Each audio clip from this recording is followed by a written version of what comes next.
اعوذ باللہ من الشیطان الرجیم بسم اللہ الرحمن الرحیم۔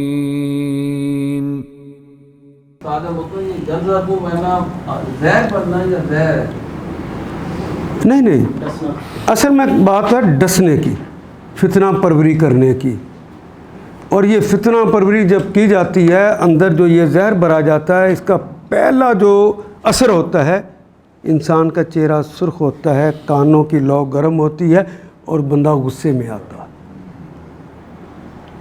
جب یہ غصے میں آ چکا ہوتا ہے پھر عقل کی بات نہیں کرتا،